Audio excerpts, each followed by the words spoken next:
Welcome to Building the Best You, a destination for you to reimagine what is possible in your life and then create it.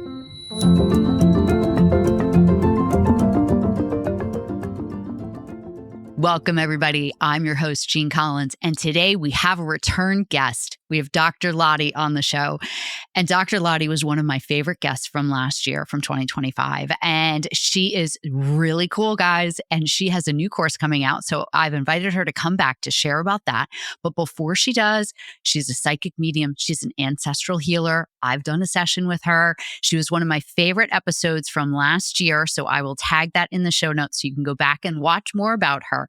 But today we are here to talk about something that she is going to be launching and has just released at the time that this goes live. So Dr. Lotte, thank you for joining us. Yeah, thank you so much for having me back.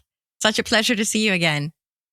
It is such a pleasure. You were definitely one of my favorites. I just think your story is amazing. So before we get into what you're doing that's new, for people who haven't watched the previous episode, could you share a little bit about you, about your background, what you do, just to give some people some context of who you are? Yes. So I'm going to be teaching another course for the Shift Network, which is a very large organization. And I've taught courses for them before. But this course is going to be a little bit different. All the courses have been about ancestral healing. But then you might say, well, how did you get into ancestral healing? And particularly the way I work with ancestral healing, because it's an integration of cognitive awareness, somatic knowing, and your superconscious abilities. So this is going to be a really fun course. So how did I get into ancestral healing and working with it in this particular way? Well, it's because I had two near-death experiences, one in 1992 and one in 1994. And during those events, one of those events, I left my body. Well, I left my body in both events, but in one of the two events, I was shown a grid around the earth.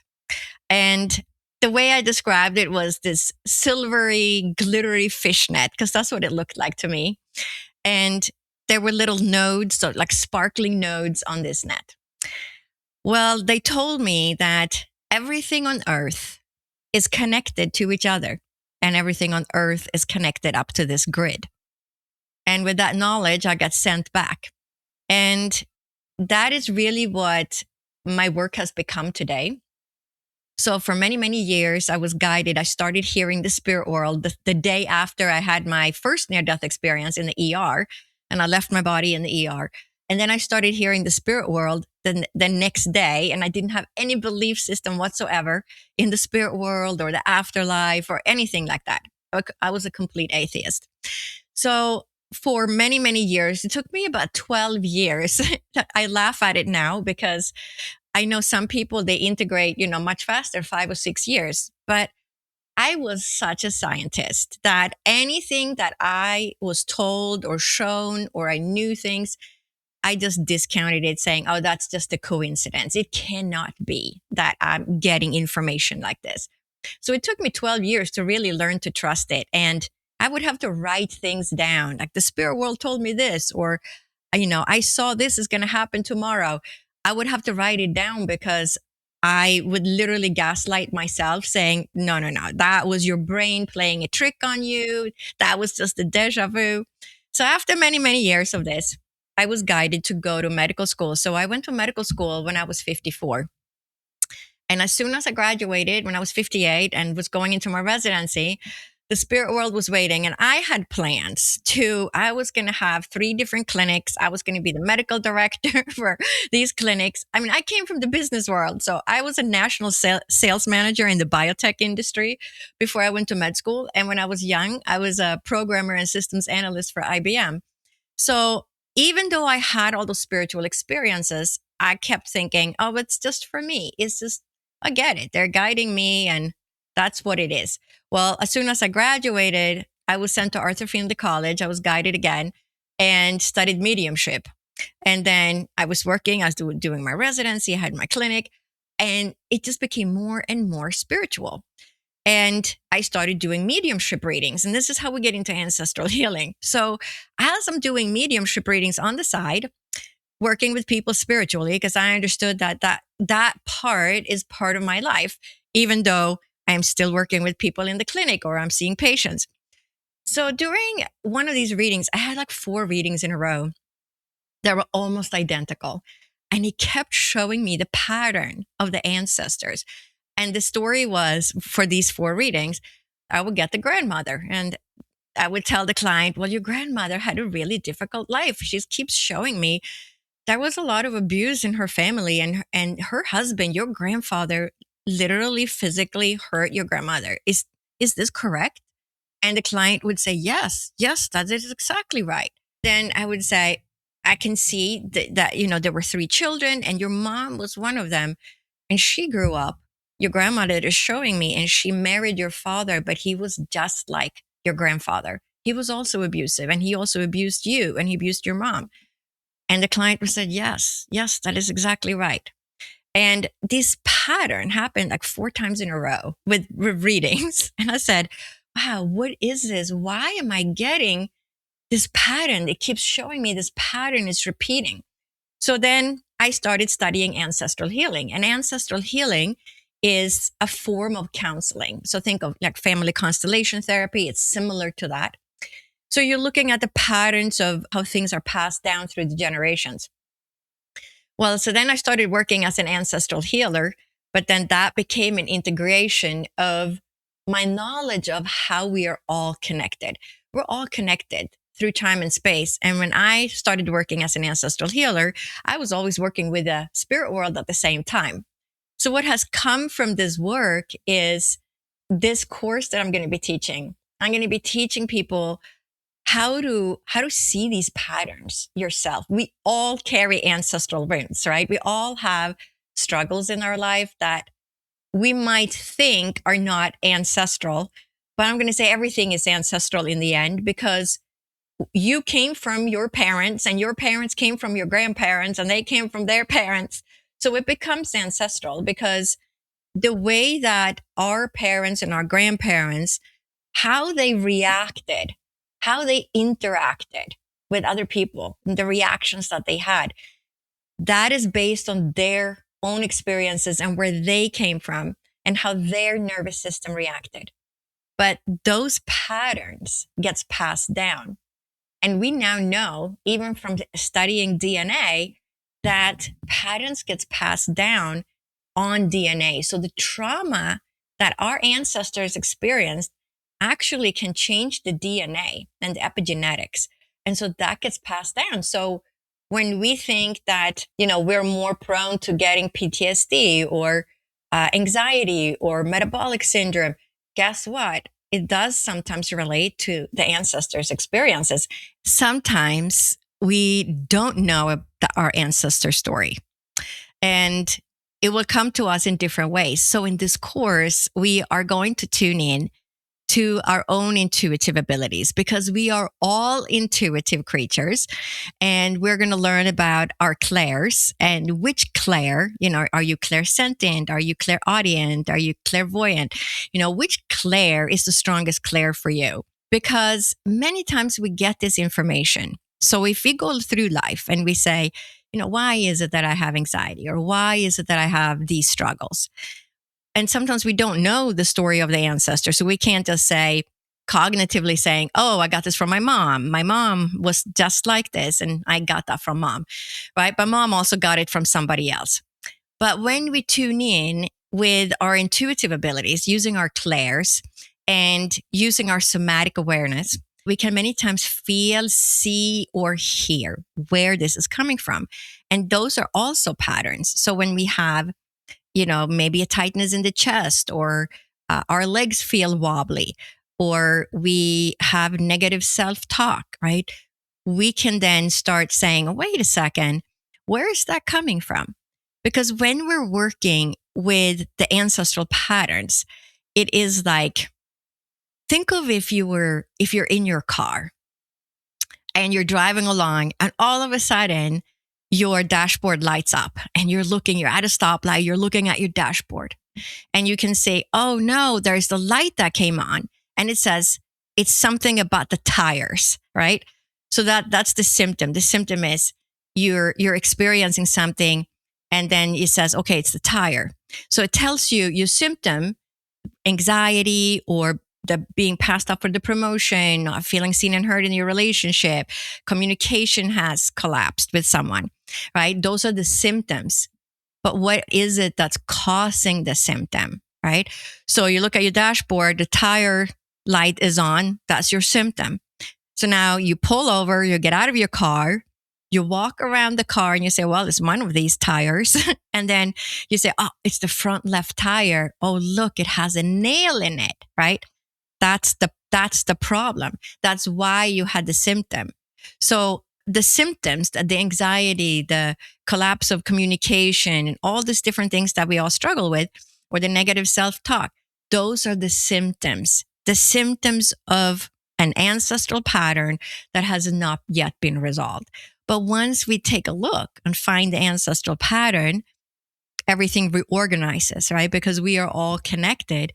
So we're connected to our ancestors, whether they're here on earth or whether they're in the spirit world. It doesn't matter. Your soul lives on. So we are all still connected. So the beauty that is going to be a really fun course, because we are not just working cognitively, we are working somatically. We're tuning into feeling things, because when you feel certain things in your body, that's going to give you a clue. When you think of a problem that, I don't feel seen and heard, I feel like I have a lump in my throat or my chest is tight, that is going to now give you an idea where to start looking, just like the dashboard light came on from your tire. You said, well, I know where to look, but let me find it. So when you tune in intuitively and using your clairs and your somatic awareness, and then we map it with what I call the light mapping system.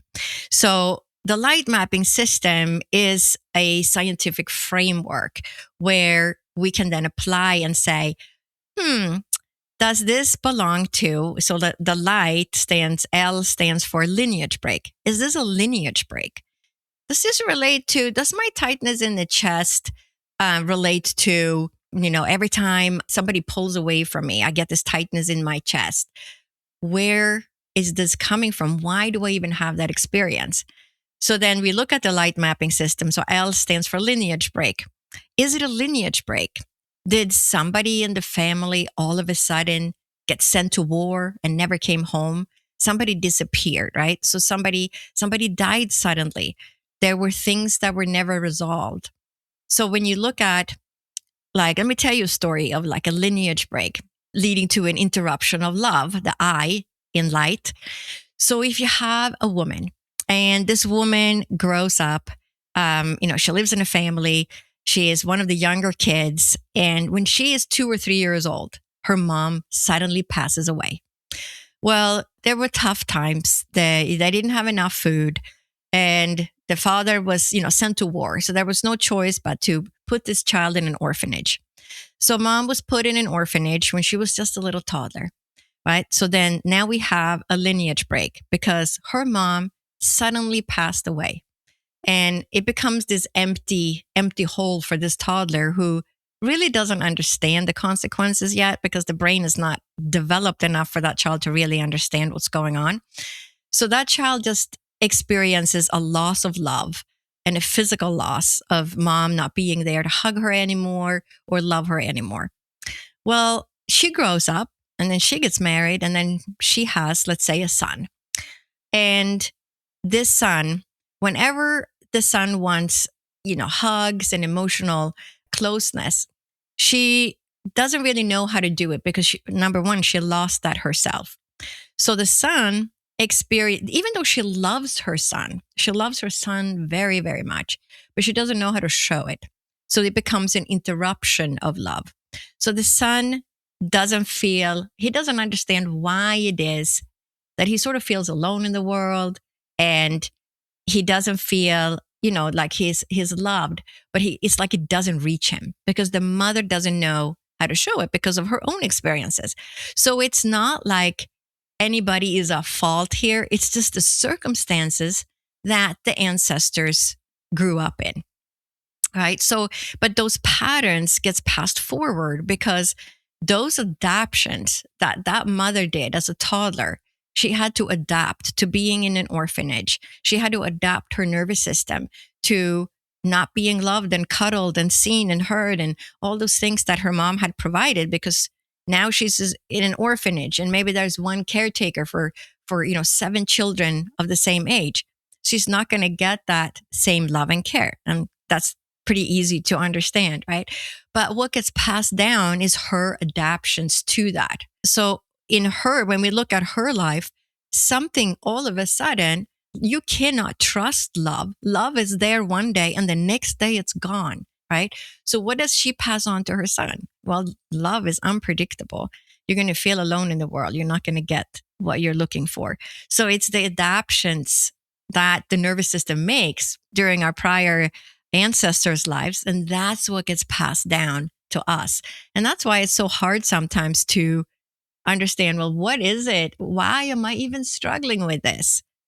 And so Right. this course, which is called Kindraya, so my name for working this way, working cognitively, somatically, and super consciously, is called Kindraya. So it's Kindraya Ancestral Healing, where we integrate all the 3 different layers in order to find resolution to our problems. Whoa. Okay, that is so cool. So I have a question. Going back to, what if someone doesn't know a lot about their ancestors and all the people are deceased? So the information in a cognitive space does not exist. How can this course help them uncover the things of their past that they won't have any actual cognitive checks and balances or knowledge of? How does that work? Yeah, that makes sense, right? And I'm going to say Kindraya partially was created for people like that, because many times, you're adopted or everybody died, you were the last kid and they never talked about the grandparents. You don't know much about your family. You might know your parents, and sometimes people barely know their parents because, dad may have left when you were an infant. So the whole family line has sort of been closed off. But it is interesting because when we work with our clairs, right? So what do we see? What do we hear? What do we feel? And what do we know? Mm-hmm. And how the information still reaches us. So when we tune in to the feelings or the struggles that we have, so let's say somebody doesn't know anything about their ancestor, they were adopted, they don't know anything about their biological parents. Now, part of their issues are going to come from the parents that they were adopted by. So people who were adopted and don't know anything about their ancestors, their biological ancestors, they're working a lot with the family that they came to. So the way I look at it is, number one, a lot of information comes through our superconscious awareness, our intuition, and our somatic awareness. So when you're looking at something, let's say somebody is struggling with negative self-talk. They're their own critic, right? But their adoptive parents were very loving, and they always loved them. They never criticized them. So where is that coming from then, right? Then you're going to say, well, it's not coming from your parents that adopted you because it doesn't make any sense. You haven't had these negative experiences yourself. So it's coming from the other side, right? But knowing that we have negative self-talk, we can say, okay, there is something in this family lineage where that expression was dangerous. So we already know that people weren't seen, people weren't heard, they weren't loved, they struggled emotionally. Most likely there was a lot of criticism where those people came from, because that now becomes a generational rejection. So people were rejected in that family lineage because we have negative self-talk. So we say, okay, somebody was rejected. So either you rejected someone or somebody was rejected in that family lineage because it wasn't safe to express, right? But what happens, those patterns gets passed down. So if our ancestors found that it wasn't safe to express their emotions and they were rejected and they were criticized, they're going to start to self-correct. So they're going to say, I'm not going to say this because that could be dangerous. I might be rejected. So it all comes down to the nervous system trying to adapt to the surroundings in order to stay, in order to stay in the system, to be accepted by the system. And so we start doing self-criticism. We say, I'm not going to say that. I'm not going to show my emotions. I'm not going to do this. Oh, I can't do anything, right? So this whole tape starts playing. But that's the subconscious, right? So all these things gets passed down. It's not like we said, oh, give it to me. It's subconsciously, all this gets passed down to the next generation because these are adaptations that our ancestors made.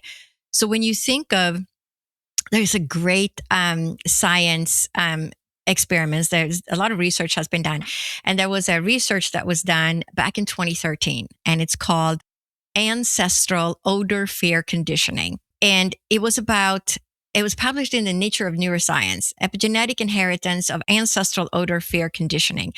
And it was a study that was led by Brian Diaz, and it was in Atlanta, Georgia at the Emory University School of Medicine. And they took sperm from the male mice and artificially inseminated female mice. But what they did is they took a cherry blossom smell, and every time the male mice smelled the cherry blossom smell, they would get an electric shock. And so, of course, the male mice said, well, I'm not going to get close to the cherry blossom smell because they're going to give me an electric shock. So I'm going to stay over in this corner. I don't want to get an electric shock, right? So then they take the sperm, they artificially inseminate the female mice. They never even meet, okay? So there's no connection, no quantum entanglement. They just does the sperm being transferred over. And then the little mice pups, they exhibit the behavior of being very nervous around the cherry blossom smell. But not only that, these mice pups made more receptors. It's called an M7 receptor. They made more receptors so they could smell the cherry blossom smell at even a lower frequency. So they got hypersensitive to the cherry blossom smell. But what we can see here, right? So is the nervous system and the DNA is adapting for the next generation to survive. But guess what? We do the same thing because our nervous system adjusts to all the different things that we experience. And then we send that down to the next generation. But when we also adapt, it changes the way we're interacting. So when we go back and we look at this mom that was raised in the orphanage, the way she is interacting is going to be different because of the interactions that she herself experienced as a child. So we pass down that behavior. So the way she is interacting with her son is going to be different than her mom might originally have interacted with her, even because her mom could have been loving and kind and cuddly and hugging her every single day. And then her mom passed away in childbirth, right? Because that was the scenario back then. And all these interactions, right, is going to affect her nervous system and the way she interacts. So those behaviors gets passed down.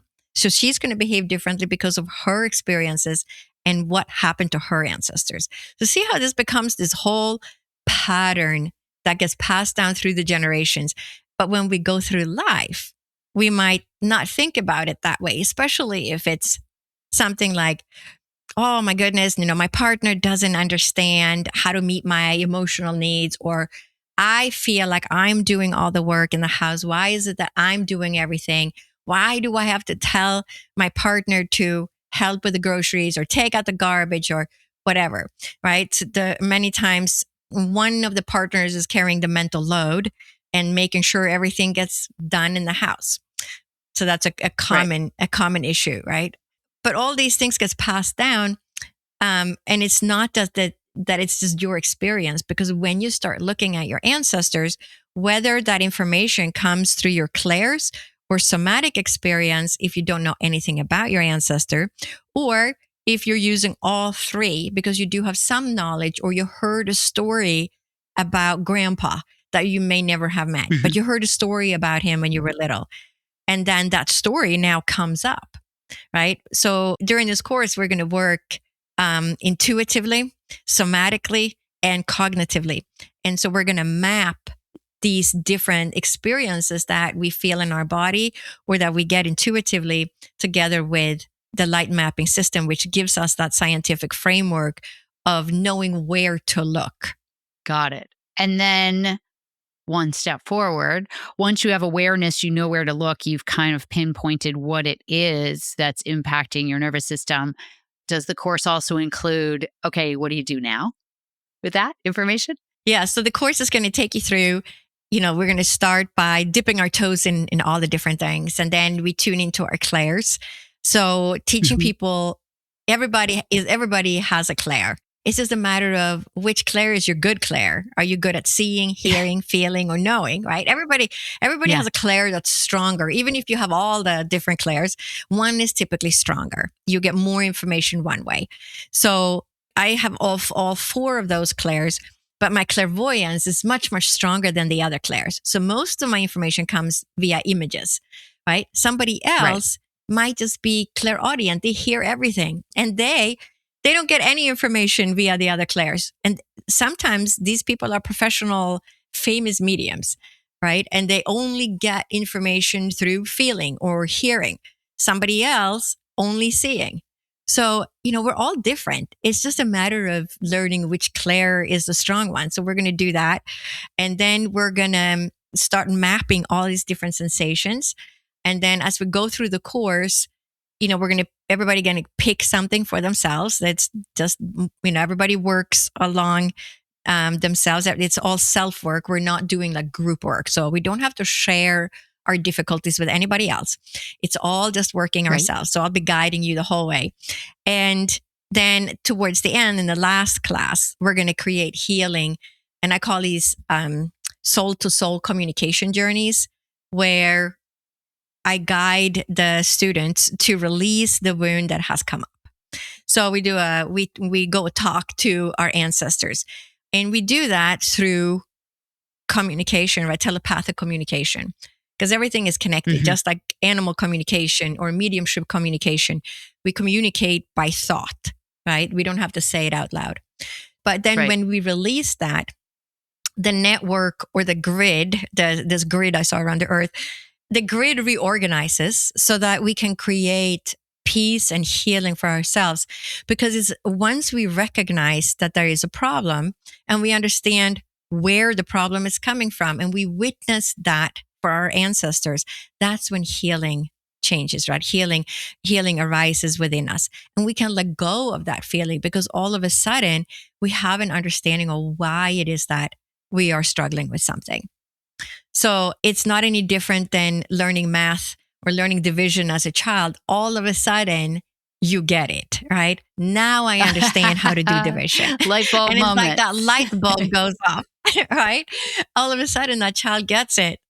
They struggle, and all of a sudden, oh, now I get it. This is how you do it. Oh, that's so easy, right? But it's the same thing with ancestral healing. It's like creating that aha moment where all of a sudden you're realizing, oh, that's why I'm struggling with that. Oh, now I see it. So it's a really beautiful way of creating healing, because when we look at it, I mean, who we're coming from are all our ancestors. It's this dynamic system where everything is integrated and we are all connected. So just like if you go to the grocery store and you're in a really bad mood, you didn't get any sleep last night, and you get to the grocery store, you're kind of grumpy, and somebody holds the door open for you and says, "Oh, I love your hair," or, "That's a beautiful jacket, have a great day." And all of a sudden you're like, "Wow, that was so nice. I feel so much better already," right? But that's kind of the same thing with when you create healing. All of a sudden, it doesn't take much, right? Because the energy is shifted within you. So now you're not grumpy anymore. But that's the same thing that happens when you're creating healing for ancestral wounds. All of a sudden, you can release those patterns and say, "Oh, I don't need to carry that anymore. I don't need to carry my grumpiness anymore," right? Because the healing arises within us. And so everything sort of reorganizes when you think of how the energy then shifts, and you feel better because you shifted that energetic pattern within yourself. But that's the same thing when you heal ancestral wounds. You are shifting your energetic patterns. You are shifting the way your nervous system is feeling inside your body, because we're here having this human experience, walking around in these bodysuits, right? And the soul jumps in, and we're in this bodysuit while we're here. But that includes the nervous system and how we react and interact with everybody else, and what our triggers are. So, and why is it that we're triggered by certain things? Why is it that when somebody says something, you get triggered? What is that? Where's that coming from? And that's what ancestral healing does. It goes to the root of learning to understand what the challenges are, where they're coming from, that we experience in our everyday life. Which I don't know anyone who wouldn't love to solve these problems. So I have just a couple questions while I have you. So first question is, what's the format of this course? Just like, how does this course work? What's the structure? So there are going to be seven classes. They're going to be on Mondays, I think at 11 o'clock Pacific time. And they are going to be, the teaching class is an hour long, and it's seven weeks in a row. And then the last 30 minutes, so it's actually a 90-minute class. So from 11 to 12:30 if you're in Pacific time. And the last 30 minutes, students get to ask questions. So many times, right, when we work like this, a lot of questions come up. And sometimes people just share, this is what happened. And oh my goodness, now I understand why I've been struggling with this my whole life. Now I can see it so clearly, because they get this epiphany of, oh my goodness, that was my dad or that was my grandma. And now I can see it so clearly. But once we see it, once we understand it, we can release it. So it's a 7-week course. Each class is 90 minutes long. The last 30 minutes is interactive, where people can ask questions. And during the 1 hour of teaching, it's probably about 50-50 most of the time overall, where I lecture a little bit, and then we do, I guide you through different exercises where you will discover, either using your clairs or somatic awareness or the light mapping system, like, how do I track this? How do I understand why it is that I'm struggling with this particular issue? Right. Okay. That makes perfect sense. Is there anyone who shouldn't take this course? I can't think of anybody who shouldn't, but because I think this is the course. I think this is a course that would be, beneficial for anybody to take, because all it's going to do is create awareness around your own struggles, whatever those struggles are.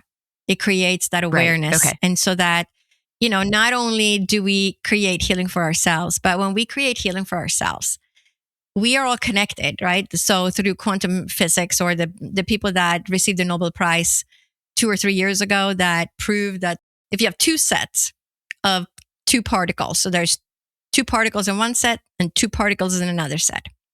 When one of the particles from each set meet, right, now they're connected. But the other particles that did not meet, they are also connected, because they were connected to the particle that met the other particle. And that's what they got the Nobel Prize for a few years ago. And it's really interesting, because when I learned about that Nobel Prize, I said, this is exactly what I see when I work with ancestral healing.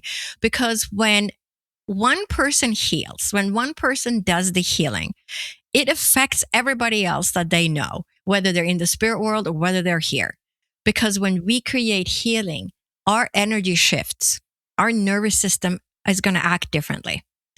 And that healing is going to spread to all the other people that we are connected to. And that is what the grid, what they told me during my near-death experience. Everything is connected, but it makes so much sense. And the more science is catching up to this, you can see how these patterns gets passed down through the generations. And when we create healing for ourselves, we create healing for other people too. And think about how, if we all create healing for ourselves, all we have to do is work on ourselves, how that changes the whole world. Because when we heal ourselves, we heal other people around us. And I've gotten, many times people have lost communication with their parents or their children. And then after working with them on ancestral healing, I get an email 2 weeks later, and it says, guess who just called me, who I haven't spoken to in 5 years? That child or that parent reaches out. What is that? That's magic, right? So I think of it, Einstein said, spooky action at a distance. I call it magic at a distance because it is really magical. Because when we think about it, all we have to do is just do some healing for ourselves and everything around us changes. And that includes the people, right? So people all of a sudden feel that shift, even though they haven't even spoken to each other. And that's what's so amazing when I hear those stories. And that can't be coincidence, right? Because it happens over and over with those people. I have so many people that have told me that all of a sudden that communication is now working. So it's magical, magic at a distance. It is definitely magical. So just one quick question, and then we've taken up a lot of your time. So just so everyone knows, we will put in the show notes how everybody can find Dr. Lotte. We'll have a link to the course so that everybody can go and check it out. And this work is work that you have been doing for years, one-on-one with people. So what made you decide that you wanted to take that to a larger group format versus the impact you're already having one-on-one? Yeah. So I've taught the cognitive ancestral healing twice before for the Shift Network, two different kinds of courses. But it's all about, creating healing. So I know I'm here as a healer in this life, and I'm in the numerology, I'm a life path 11. So I'm a master healer in this life. So I know I'm here to create healing for the world. So my focus is all about, and this is just who I am, but it makes sense now that I know that I'm an 11, that I just want to create healing to make a better world. I want to create healing for people so they can have a better life. It's all about, making a better world in the end and allowing people to live to their fullest potential by creating healing. Because once we can heal these little nagging things that sits in our subconscious mind, life becomes much more fun, and we become, much more loving and happy in our life because we feel fulfilled, because we're peeling back that onion of all these little things that we all carry. Everybody has ancestral wounds. It's not like that person has an ancestral wound and you don't. We all do. It's just a matter of what we picked up, what we came here to heal. I think part of it is in your astrological chart, saying, well, I'm going to take this. And when I work with people, you can see the patterns of when people tell me their story, their life story, where the family they came from, and you can see the issues that they picked up on. And then they say, I have a younger sister and I have an older brother. And I can literally tell them what I said. I bet your brother struggles with this. And they just look at me and they say, how did you know that? And I said, because that's how the patterns get passed down. Because you took these issues. Well, somebody else must have taken those other issues that you didn't get. So you can see, right? So when you create that clarity, when you awaken that ability within yourself, it's something that you will come back to over and over again. And you will constantly peel that onion. I still see things in my own family. As I'm developing the course, there were still things coming up. And I said, oh, that's grandpa. Wow. I never even realized that, trickled down to my brother. And then, because once you awaken that awareness and once you start seeing and understanding it and how things gets passed down, you can't help but to see it. And people tell me, I spent the weekend with my bestie, and now I can see that person. I know exactly what they're struggling with, because you create that, you have that knowledge now, you have that awareness. But that's what's so beautiful, I think, about ancestral healing, is that once you start understanding, just like you learn division, once you know how to do division, you can do division for the rest of your life. Once you start understanding the patterns in ancestral healing, you will always be peeling back that onion. And you will say, oh, now I see why I struggle with this. Oh, it's because of that. Let's heal that. And that's what's so beautiful, is creating that opportunity for other people to have a lifelong way, of creating healing for the different issues that come up.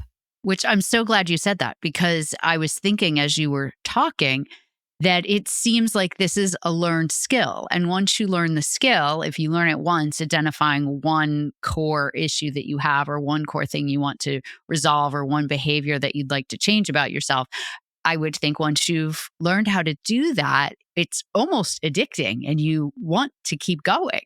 You want to keep doing and applying that same methodology and that same way of healing to other things, which is really powerful. So I'm so glad that you said that is exactly what you are creating and teaching here, is something that you can use again and again and again. to keep improving. Yes, absolutely. And that's the beauty of it. And that's absolutely, why the system is so amazing, because you get that knowledge. But once you have the knowledge, you can apply it to all different kinds of things. So powerful. Okay, so before we go, is there anything that I didn't ask you about this course? So once again, everybody who's watching, listening, it'll all be in the show notes. There'll be links. You can go and you can check it out. You can also, we'll link Dr. Lotte's website. She has a podcast. Go listen, everybody.